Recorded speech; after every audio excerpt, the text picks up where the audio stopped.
Okay, today what we're going to do, we're going to look at all of the angle relationships that are formed by chords, secants, tangents inside and outside of circles. So, interior angles. This one's a big one. Usually it's from two chords. When two chords intersect, what you want to do is if you're looking for an angle like that one right there, you look at the arcs that and its vertical angle right here intercept.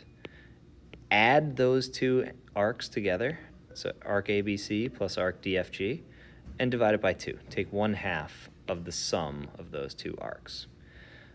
And one way to remember this is when you have the chords like this and they intersect, it kind of makes like a plus sign, a little bit if you like squint a little bit. So one way to remember that.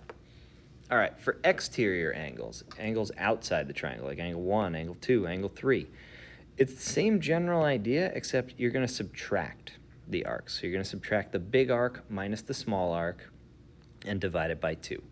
So like in this one right here, angle 1, you see the two arcs it forms, like these two secants form the arc y degrees and x degrees.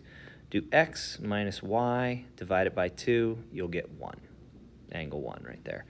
Likewise here with a tangent and a secant, same idea. You get arc x, arc y, so do x minus y, divide by 2, and you'll get the angle.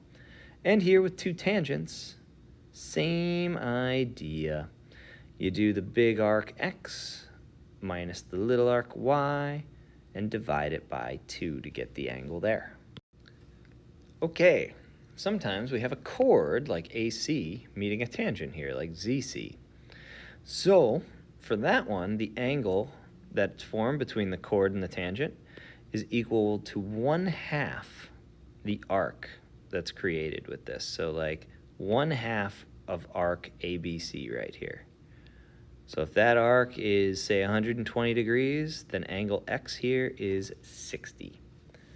And then finally, if you have two tangents drawn to a common point, if you take the exterior angle that's formed with those two tangents, plus the central angle formed if you draw in the radii from these points of tangency, those equal 180. And the reason behind that is very simple, actually, because a radius and a tangent make 90-degree angles. So 90-degree angle right there, that's 180 total. So in a quadrilateral, it adds up to 360. So there's only 180 degrees left between the 165 and, of course, right here, this one would be 15 degrees. And I also wrote that this is kind of just a special case of the exterior angle theorem that we had from before, because if you think about it, this central angle is 165, which would make this arc 165 as well.